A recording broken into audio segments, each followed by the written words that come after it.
याच्या मागे फक्त एकच व्यक्ती कारणीभूत असणार आहे आणि त्याची इम्पेरियलिस्टिक पॉलिसी. आता युएसए असा का करतो? तर युएसए दोन पद्धतीने काय करतोय, इथं संपूर्ण जगावर कंट्रोल करण्याचा प्रयत्न करतो.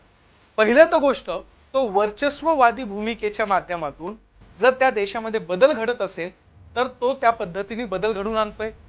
त्याचा दुसरा एक हत्यार आहे की दुसऱ्या देशामध्ये इंटरफेअर करायचा आणि ते इंटरफेअर करून तिथलची पूर्ण सत्ताच काय करायची, कोलॅप्स करायची. हे जे काही वर्चस्ववादी धोरण आहे ते विविध स्वरूपामध्ये आपल्याला दिसून येते.